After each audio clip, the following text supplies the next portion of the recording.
இணைந்திருக்கிறோம் நேயர்களே, வணக்கம். தமிழுடைய நிகழ்ச்சியினுடைய தலைப்பு பகுதியிலே சந்திக்கிறோம். இன்றைக்கு என்ன விடயம் என்றால், குறிப்பாக இன்றைக்கு இந்த ஈஸ்டர் தாக்குதலினுடைய 7ஆம் ஆண்டு நினைவேந்தல் நிகழ்வாக இருக்கிறது. குறிப்பாக இந்த 2019ஆம் ஆண்டு இதே போல ஏப்ரல் மாதம் 21ஆம் தேதி இந்த உயிர்த்த ஞாயிறு நாளிலே மீட்பர் இயேசுபிரானுடைய அந்த புனிதமான தினத்திலே தங்களை மீட்டெடுக்கக்கூடிய அந்த இயேசுபிரானுடைய ஆசிகளை பெறுவதற்காக தேவாலயங்களிலே கூடியிருக்கக்கூடிய மக்கள் மீது இந்த கொடூரமான குண்டுவெடிப்பு சம்பவம் இடம்பெற்றது. இலங்கையினுடைய பல இடங்களில் இடம்பெற்ற இந்த கொழும்பு ஈஸ்டர் தாக்குதலிலே பல மக்கள் கொல்லப்பட்டிருந்தார்கள். குறிப்பாக 260க்கும் மேற்பட்ட மக்கள் இறந்திருக்கிறார்கள். அதேபோல் 500க்கும் மேற்பட்டோர் படுகாயமடைந்திருக்கிறார்கள். இன்றைக்கு வரைக்கும் தங்களுக்கு நிகழ்த்தப்பட்ட அநீதிகளுக்கு நீதி கேட்டு போராடி கொண்டு அந்த மக்கள் இருக்கிறார்கள். சொந்தங்களை தொலைத்து பிள்ளைகள், மனைவி, கணவன் என்று பலரையும் தொலைத்து பலரும் இன்றும் வாடிக்கொண்டிருக்கிறார்கள். அதற்கான நீதி இன்று வரை கிடைக்கப்பெறவில்லை என்பதுதான் மிகப்பெரிய மனித துக்கமாக இருக்கிறது. எனவே அந்த ஈஸ்டர் குண்டு தாக்குதலில் இறந்திருக்கக்கூடிய அத்தனை உயிர்களுடைய ஆத்மா சாந்தி அடையவும், அவர்களுக்கு இணைக்கப்பட்ட அநீதிக்கான நீதி கிடைக்க வேண்டியும் இறைவனை நாங்களும் பிரார்த்தித்து ஒரு நிமிடம் அவர்களுக்கும் அஞ்சலிகளை செலுத்திக் கொண்டு தொடர்ச்சியாக யார் ஆட்சி பீடம் ஏறினாலும் இந்த ஈஸ்டர் தாக்குதலை வைத்து அதற்கான நீதியை வைத்தும் அரசியல் செய்வது வரலாறாக மாறிக்கொண்டிருக்கிறது. குறிப்பாக புதிதாக ஆட்சிக்கு 2024 வந்திருக்கக்கூடிய இந்த அரசாங்கம் அதைத்தான் கூறினார்கள். ஈஸ்டர் தாக்குதலுக்கான நீதி கிடைக்கும் என்று. ஆனால் இன்னும் நீதி கிடைத்ததா என்றால் அது கேள்விக்குறியாக இருக்கு. ஆனால் அது தொடர்பான விசாரணைகள் முன்னெடுக்கப்பட்டு கொண்டிருக்கிறது. இந்த ஆளும் கட்சியினுடைய பாராளுமன்ற உறுப்பினர்கள் பாராளுமன்றத்தில் உரையாற்றும் பொழுதும் ஈஸ்டர் தாக்குதல் தொடர்பான பல்வேறு ஆதாரங்கள் அளிக்கப்பட்டிருக்கின்றன. அந்த ஆதாரங்களை அளிக்கும் செயற்பாடுகளில் பல முக்கிய நபர்கள் ஈடுபட்டிருக்கிறார்கள் கூட கூறப்பட்டிருக்கிறது. அதே போல ஈஸ்டர் தாக்குதல் ஆட்சியை கைப்பற்றுவதற்கு இந்த மஹிந்த ராஜபக்ச தரப்பினால் முன்னெடுக்கப்பட்டதாக இருப்பதாகவும் ஆளும் கட்சி பாராளுமன்ற உறுப்பினர்கள் பாராளுமன்றத்திலே தெரிவித்திருக்கிறார்கள். அதே போல வவுனதீவு போலீசார் கொலை விவகாரத்தை விடுதலை புலிகள் மீது திசை மாற்றிவிட்டும் சக்ரான் என்று கூறக்கூடிய பிரதான குற்றவாளி பாதுகாக்கப்பட்டதாகவும் அண்மையிலே தெரிவிக்கப்பட்டது. அதே போல இந்த சக்ரான் மாத்திரம் இந்த விடயத்திலே ஈடுபடவில்லை. அதோடு பலர் இலங்கையிலிருந்து பலர் இதை வழிநடத்தி இருக்கிறார்கள். அது தொடர்பான விசாரணை நடைபெறுகிறது. அது தொடர்பான கைதுகளும் இடம்பெறுகிறது. குறிப்பாக பிள்ளையான் கூட தடுத்து வைக்கப்படுகிறார். இப்படி விசாரணை நடைபெற்றுக் கொண்டிருந்தாலும் 7 ஆண்டுகளாக அந்த மக்களுக்கு நீதி கிடைக்கவில்லை என்பதுதான் பெரும் சோகமாக இருக்கிறது. எனவே இந்த அநீதி புரிந்தவர்களுக்கு மிக விரைவிலே சட்ட நடவடிக்கை எடுக்கப்பட்டும் உயரிய சட்ட குற்றங்கள் அவர்களுக்கு தண்டனைகள் நிறைவேற்றப்பட வேண்டும் என்பதை தாண்டி அவர்களுடைய ஆத்மாக்கள் சாந்தி அடைவதற்கும் நாங்களும் மீண்டும் ஒரு தடவை இறைவனை பிரார்த்திக்கிறோம். இனி ஒரு இப்படியான கோர சம்பவங்கள் அல்லது அசம்பாவிதமான சம்பவங்கள் தங்களுடைய சுயநலத்துக்காக மதங்களை அல்லது இனங்களை மொழிகளை வைத்து மக்களை சூறையாடக்கூடிய அந்த சம்பவங்கள் இடம்பெறாமல் பாதுகாக்க வேண்டும் என்று இறைவனை மீண்டும் ஒரு தடவை வேண்டிக் கொண்டும் தொடர்ச்சியாக இந்த ஈஸ்டர் தின தாக்குதலை தாண்டி இன்றைக்கு சர்வதேசத்தில் இன்னொரு முக்கியமான நாளாக இருக்குது. இந்த படைப்பாற்றல் மற்றும் புதிய கண்டுபிடிப்புகளுக்கான சர்வதேச தினமாக இருக்கிறது. அப்போ இந்த படைப்பாற்றல் புதிய கண்டுபிடிப்புகள் இந்த இனோவேஷன் அல்லது கிரியேட்டிவிட்டி என்று கூறுவார்கள். புதிதாக நாங்கள் சிந்திக்கும் மனிதனுக்கு இருக்கக்கூடிய மிகப்பெரிய ஆற்றலை இந்த சிந்திக்கும் ஆற்றலாம். அந்த சிந்திக்கும் ஆற்றலையும் நாங்கள் வித்தியாசமாக கொஞ்சம் சிந்திக்க வேண்டும். அவுட் ஆஃப் த பாக்ஸ் என்று கூறுவார்கள். பெட்டிக்கு வெளியிலே எல்லாரும் வரைந்திருக்கக்கூடிய ஒரு வரையறைக்குள் நிற்காமல் கொஞ்சம் வெளியிலே போய் நாங்கள் சிந்தித்து பார்க்க வேண்டும். அதுதான் எங்களிலே பல படைப்பாளிகளை உருவாக்கும், பல அறிஞர்களை உருவாக்கும், பல செயல்திறன் மிக்க இளைஞர்களை உருவாக்கக்கூடியதாக இருக்கும் என்று கூறுகிறார். இன்றைக்கு விஞ்ஞானத்தில் அல்லது தொழில்நுட்பத்திலே புரட்சிகள் செய்திருக்கக்கூடிய நாடுகளை பார்த்துக்காட்டால் அங்கெல்லாம் சின்ன சின்ன வயதில் அல்லது சின்ன சின்ன பாடசாலைகளில் இப்படியான புதிய படைப்புகள் அல்லது கண்டுபிடிப்புகள் உருவாக்கக்கூடிய பயிற்சிகள் அல்லது அவர்களை ஊக்கப்படுத்தக்கூடிய செயற்பாடுகள் சின்ன சின்ன நர்சரி என்று கூறப்படக்கூடிய முன்பலிகளிலே உருவாக்கப்படுகிறது. இதற்கு மிகச்சிறந்த உதாரணமாக ஜப்பான் நாட்டினுடைய சின்ன சின்ன பிள்ளைகள் எல்லாம் ஏதாவது ஒன்றை கண்டுபிடித்துக் கொண்டிருப்பார்கள். புத்தக கல்வி என்பதை தாண்டி இந்த படைப்பாற்றல் கல்வி அங்கு பாரிய அளவிலே முன்னெடுக்கப்பட்டு கொண்டிருக்கிறது. எங்களுடைய பிரதேசங்களில் அது இல்லாமல் போகிறது என்பதுதான் இந்த படைப்பாளிகள் உருவாவதற்கான எதிர்மறையாக இருந்து கொண்டிருக்கிறது. இன்னொரு பக்கம் பார்த்தால் இந்த படைப்பாற்றல் அல்லது புதிய கண்டுபிடிப்புகள் என்பது இந்த விஞ்ஞானம் தொழில்நுட்ப துறைகளில் தான் வர வேண்டும் என்றால் நிச்சயமாக இல்லை. கலைத்துறையிலும் நாங்கள் புதிய படைப்புகளை கொண்டு வரலாம். சமுதாயம் இதுவரை காணாத படைப்புகளை அல்லது சமுதாயத்துக்கு தேவையான படைப்புகளை இலகுவாக இந்த புதிய தலைமுறையோடு இணைந்து போகக்கூடிய படைப்புகளை உருவாக்கலாம். அதுதான் புதிய படைப்பாற்றல் கூறுவார்கள். எனவே தமிழ்நாட்டிலே கலை படைப்புகளிலே மாறுதல்களை உண்டு பண்ணுவார்கள், புதிய படைப்புகளை கொண்டு வருவார்கள். புதிய ஆதரவுகளை அறிமுகமாகும் போது அவர்கள் புதிய படைப்புகளை கொண்டு வருவார்கள், படைப்பாற்றல் மிக்க படைப்புகளை கொண்டு வருவார்கள். பல்வேறு விடயங்கள் இருக்கு. எங்களுடைய பிள்ளைகளுக்கும் அவற்றை நாங்கள் பழக்கப்படுத்திக் கொள்ள வேண்டும். சின்ன வயதில் இந்த பாடசாலையிலும் ஆக்கங்கள் முன்பள்ளிகள் ஆக்கங்கள் எல்லாம் தருவோம். அதெல்லாம் நாங்கள் புதிய புதிய விடயங்களை படைக்க வேண்டும்.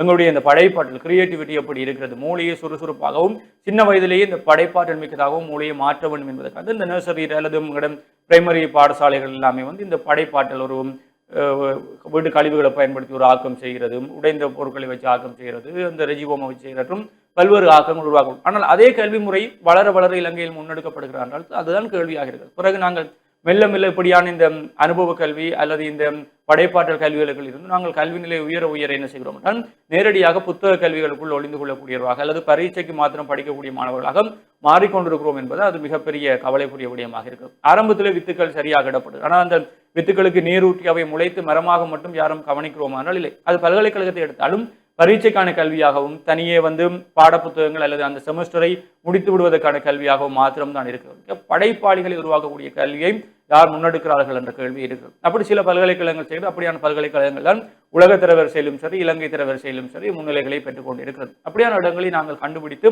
புதிய படைப்பாற்றல்களை உருவாக்கணும். சின்ன சின்ன ஏரியாவில் எங்கட எதிரெல்லாம் அவனுக்கு படிப்பு சரியா வராது, ஆனா இந்த படைப்பாற்றல் புதுசாக ஒரு வயரிங் சாமானை பார்த்தாண்டு அதை பிரித்து மேய்ஞ்சி அதில் இருக்க மோட்டர் எடுத்து இதாண்டும் புதுசாக படைச்சு கொண்டிருப்பான்.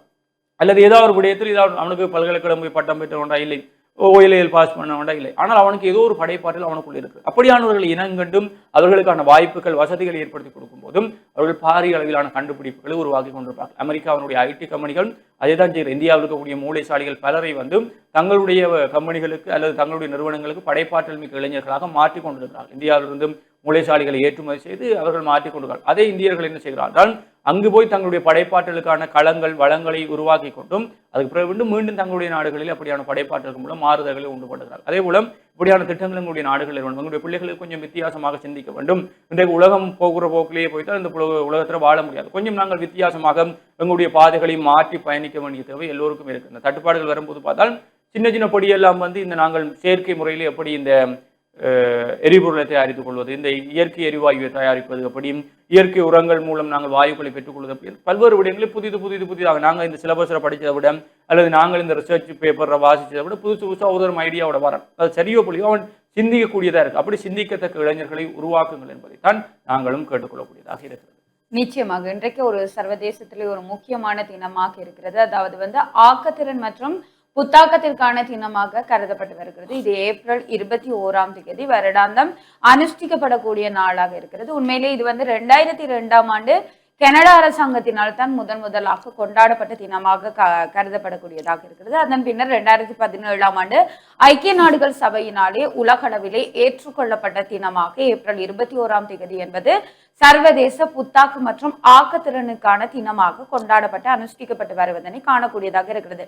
எனில் இந்த ஏப்ரல் 21 எதற்காக இந்த தினத்துக்காக எடுத்துக் கொள்ளப்பட்டிருக்கிறது என்று சொன்னால், நாளை அதாவது ஏப்ரல் 22 சர்வதேச அளவிலே உலக பூமி தினமாக கொண்டாடப்பட்டு வரக்கூடிய நாளாக இருக்கிறது. அதாவது இந்த பூமியில இருக்கக்கூடிய விடயங்களை, இயற்கையை, அழகை அதற்கு மாற்றத்துக்கு உட்படுத்தக்கூடிய விடயமாக இருக்க வேண்டும், அல்லது புத்தாக்க ரீதியாக ஒரு ஆக்கத்திறனான விடயத்தை அங்கே கொண்டு வர வேண்டும், அழகு சேர்க்க வேண்டும், இந்த பூமியிலே நாங்கள் வாழ்வதற்குரிய சூழலை ஏற்படுத்த வேண்டும் என்பதற்காகத்தான் இந்த பூமி தினத்தை முன்னிட்டு இந்த புத்தாக்க மற்றும் ஆக்கத்திறனுக்கான தினமானது ஏப்ரல் 21 ஐக்கிய நாடுகள் சபையினாலே சர்வதேச தினமாக அனுஷ்டிக்கப்பட்டு வருவதனை காணக்கூடியதாக இருக்கிறது. எனில் இந்த புத்தாக்கத்திறன் மற்றும் ஆக்கத்திறன், புத்தாக்கம் ஆக்கத்திறன், இந்த இரண்டு வார்த்தைகளுக்குமான விளக்கத்தை நாங்கள் பார்க்க எடுக்கையில், ஆக்கத்திறன் என்பது ஒரு விடயத்தை நாங்கள் எவ்வாறு செய்ய வேண்டும் என்பது தொடர்பாக சிந்திக்கக்கூடிய விடயமாக இருக்கிறது. எனில் இந்த மனிதனுக்கு இருக்கக்கூடிய ஒரு சிறந்த விடயமாக இருக்கக்கூடிய விடயம் என்னவாக இருக்கிறது என்று சொன்னால் சிந்தனை. இன்றைக்கு உலகத்திலே நாயும் வாழ்கிறது, பூனையும் வாழ்கிறது, அது போலவா மனிதன் வாழ பிறந்தான் என்று கேட்டால் இல்லை. இந்த உலகத்திலே நாங்கள் இன்னொரு 6வது அறிவு என்ற ஒரு விடயத்தை கொண்டு வந்திருக்கிறோம். எனில் இந்த புத்தாக்க திறன், படைப்பு திறன் என்பவற்றை சிந்திக்கக்கூடிய ஆற்றலுடைய ஒரு அரிய வாய்ப்பு இந்த மனிதனுக்கு கிடைக்கக்கூடியதாக இருக்கிறது. எனில் இங்கு இருக்கக்கூடிய இந்த ஆக்கத்திறனான விடயங்களை புத்தாக்க சிந்தனைகள் மூலமாக புதிய விடயங்களை கண்டுபிடிக்கக்கூடியவர்களாக மனிதர்கள் இருக்கக்கூடியவர்களாக இருக்க வேண்டும் என்பதுதான் இந்த தினத்திற்கான அடிப்படை விடயமாக இருக்கிறது. எனில் இந்த வருடத்திற்கான தொனிப்பொருளாக ஐக்கிய நாடுகள் சபையினால் கொண்டு வரப்பட்டிருக்கக்கூடிய விடயம் ஸ்டெப் அவுட் இனோவேட். அதாவது இருக்கக்கூடிய விடயங்கள், அதாவது பழமையான விடயங்களில் நாங்கள் கை கொடுத்து கொண்டிருக்கிறோம் எனில் ஒரு பொக்ஸுக்குள்ளதான், கறி குறிப்பிட்டிருந்தது போல ஒரு பொக்ஸுக்குள்ளதான் நாங்கள் சிந்திக்கிறோம் என்று சொன்னால் பொக்ஸ் அவுட்டா, அதாவது வெளியில் அந்த வட்டத்தை தாண்டி சிந்திக்கக்கூடியவர்களாக இருக்கணும். அதாவது எனக்கு இதுதான் கம்ஃபர்ட் சோன் என்று சொல்லி நான் வகுத்திருக்கக்கூடிய வட்டங்களை தாண்டி அந்த எல்லைகளை தாண்டி வந்து உலகளாவிய ரீதியிலே அல்லது பரந்த அளவிலே என் சிந்தனைகளை வளர்த்து கொள்ளக்கூடியவராக இருக்க வேண்டும் என்பதுதான் இன்றைய இந்த சர்வதேச தினத்திற்கான கருப்பொருளாக இருக்கிறது. எனில் இந்த புத்தாக்கம் என்பதும் ஆக்கத்திறன் என்பதும் எல்லா துறைகளிலும் கொண்டு வரப்படக்கூடியதாக இருக்க வேண்டும். அது கட்டாயமாக கல்வியாக இருக்கலாம், அல்லது ஒரு கைத்தொழிலாக இருக்கலாம், இன்றைக்கு தொழில்களாக இருக்கலாம், விவசாயமாக இருக்கலாம், மருத்துவமாக இருக்கலாம். அனைத்து துறைகளிலுமே இன்றைக்கு இந்த புத்தாக்கமும் ஆக்கத்திறனான சிந்தனையும் என்பது அவசியமானதாக இருக்கிறது. இன்றைக்கு இந்த கரை குறிப்பிட்டிருப்பது போல ஸ்டெம் கல்வி அடிப்படையில், அதாவது வந்து இன்றைக்கு கணிதம், விஞ்ஞானம், தொழில்நுட்பம், தொலை என்று சொல்லக்கூடிய இந்த கல்வி முறைமைகளிலே இன்றைக்கு இந்த மதிப்பெண்ணோடு கூடிய கல்வி என்பது அதிகரிக்கக்கூடியதாக இருக்கிறது. அதாவது வந்து பிள்ளைகளுக்கான படைப்பாற்றல் திறனோ அல்லது அவர்கள் எதிர்கால உலகத்திலே தங்களுக்கான தொழிலை ஒரு ஸ்திரப்படுத்தி தங்களினுடைய வாழ்க்கையை ஸ்திரப்படுத்திக் கொள்வதற்கான அடிப்படைகளோ இன்றைக்கு கல்வியிலே வழங்கப்படுகிறதா, அல்லது அவர்களுக்கான படைப்பாற்றல் திறனுக்கான சமயோசித புத்திகளுக்கான விடயங்கள் இங்கே கொண்டு வரப்படுகிறதா என்பது தொடர்பாக நாங்கள் கட்டாயமாக இந்த கல்வி கொள்கைகளை வகுப்பாளர்களாக இருக்கக்கூடியவர்கள் அல்லது பாடசாலை சமூகத்தில் இருக்கக்கூடியவர்கள் கட்டாயமாக சிந்திக்கக்கூடியவர்களாக இருக்க வேண்டும். இந்த சித்திரமும் கைப்பழக்கம் என்று சொல்லுவார்கள். அதாவது வந்து சித்திரமும் கைப்பழக்கம், செந்தமிழும் நாப்பழக்கம் என்று சொல்லுவார்கள். அதாவது ஒரு விடயத்தை பழக பழகத்தான் அந்த விடயம் வரக்கூடியதா இருக்கும். சில வேளை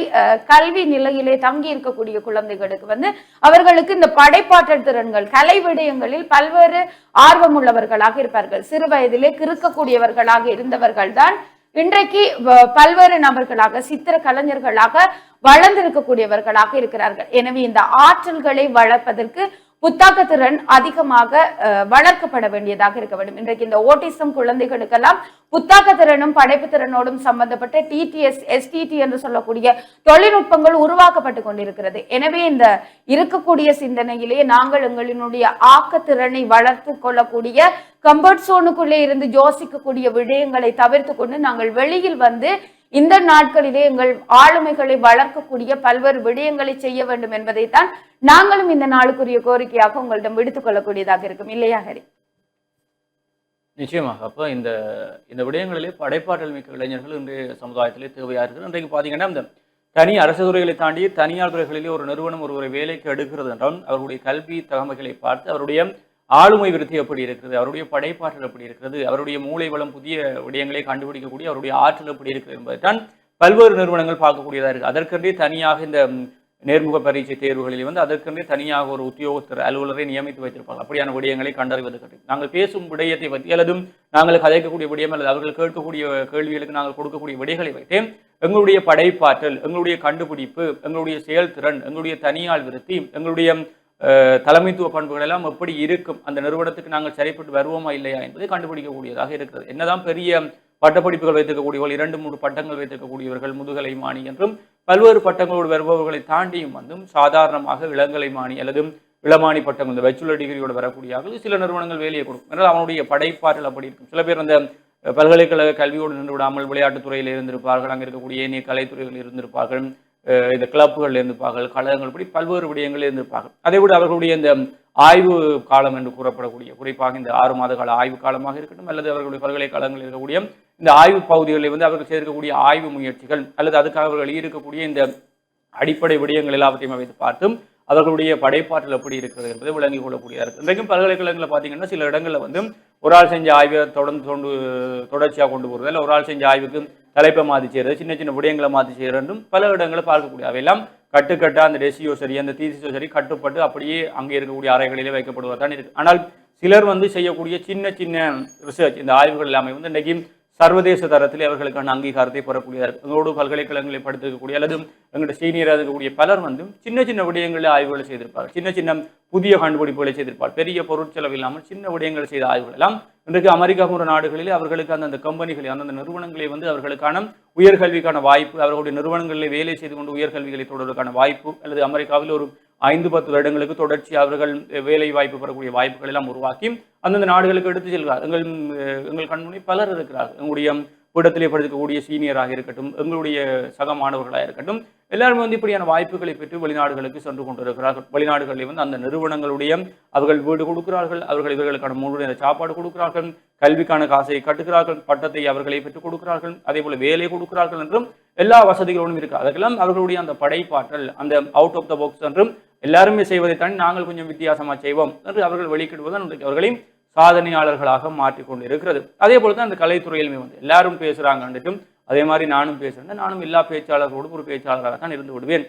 மக்கள் என்னை வித்தியாசமாக பார்க்க வேண்டும் என்றால் நான் வித்தியாசமாக ஏதாவது ஒன்றை செய்ய வேண்டும். அப்படியானவர்கள் தான் இன்றைக்கு சமுதாயத்தில் நிலை பெற்றுக் கொண்டிருக்கிறார்கள். எல்லாரும் செய்வது, எல்லாரும் பேசுவார்கள், பேச்சாளர்கள் எல்லாருமே பேசுவார்கள், நடன கலைஞர்கள் எல்லாருமே நடனம் ஆடுவார்கள், பாடகர்கள் எல்லாருமே பாடுவார்கள். அப்ப நாங்கள் வித்தியாசமாக தெரிய வேண்டும், அந்த கூட்டத்துக்குள்ளே எங்கள் மீது அந்த ஒளிபட வேண்டும் என்றால் நாங்கள் வித்தியாசமான ஏதாவது ஒன்றை கொடுக்க வேண்டும், மக்கள் எங்களை திருப்பி பார்க்க வேண்டிய ஏதாவது ஒன்றை கொடுக்க வேண்டும். அது நேரான முறையில் இருக்க வேண்டும். இந்த நெகட்டிவ் முறையிலையும் நாங்கள் அந்த மக்களின் அட்டென்ஷனை சீக் பண்ணக்கூடிய மாதிரி இருக்கு. ஆனா அது ஏற்புடையதில்லை. இன்னைக்கு அரசியல்ல பலராக தான் செஞ்சு இருக்காங்க. எங்களை பற்றி சமுதாயத்தில் பேசிக்கொண்டே இருக்கணும், அதுக்கு நான் என்ன கதையும் கிடைக்கலாம், கேவலமான கதைகள் கேட்கலாம். அது எல்லாபடியும் நாங்கள் மக்கள் எங்களை நேரான முறையிலே ஆரோக்கியமானவர்களாக எங்களை பார்க்க வேண்டும் என்றால் மக்களுக்கு தேவை அல்லது மக்கள் எங்களை திரும்பி பார்க்கக்கூடிய முறையிலே சமுதாயத்துக்கு தேவையான விடயங்களை எங்களுடைய படைப்பாற்றல் மூலமாக கொடுப்பதுதான் எங்களை இந்த சமுதாயத்தில் உயர்ந்த இடத்திலே வைத்திருக்கக்கூடியதாக இருக்கு. அப்படியான கொஞ்சம் வித்தியாசமாக யோசிக்கக்கூடிய மாணவர்கள், சமுதாயத்தை இளம் படைப்பாளிகளை உருவாக்க வேண்டிய தேவை எங்களுக்கு இருக்கு. அப்படியான வேல்யூ இன்னும் இந்த இளைஞர்கள் மத்தியில் இருக்கு. ஏனென்றால் எங்களுடைய குருதி, எங்களுடைய டிஎன்ஏக்களில் அப்படியான வேல்யூ இன்னும் ஓடிக்கொண்டிருக்கு. அந்த விடயங்களை தூண்டி விடுவதுதான் எங்களுடைய பெற்றோர்களுக்கும், மூத்தவர்களுக்கும், ஆசிரியர்களுக்கும், விரிவுரையாளர்களுக்கும் இருக்கக்கூடிய உயரிய பணியாக இருக்கு. மற்றபடி எங்களுடைய படியல்களுக்கு இன்றைக்கு எல்லாருக்குமே வந்து எங்களோட பொம்பளை பிள்ளைகள் படியல் எல்லாருக்குமே வந்து அந்த உணர்ச்சி, அந்த ஆற்றல், அந்த படைப்பாற்றல், அந்த கல்வித்திறன் எல்லாமே இருக்கிறது. அவற்றை கொஞ்சம் தூண்டிவிட்டால் அவர்கள் மாபெரும் சாதனையாளர்களாக இலங்கையில் இந்த உலகத்திலே வலம் வருவார்கள் என்பதை கூறிக்கொண்டு நாங்களும் உங்களை வந்து விடைபெற்று செல்ல போகிறோம். மற்றும் ஒரு நிகழ்ச்சியில் உங்களை சந்திக்கும் வரை உங்களை வந்து விடைபெற்று செல்லும் நான் உங்களை மிக்க ஹரிஹரன் மற்றும் திவ்யா விஜயபாஸ்கரன். நன்றி.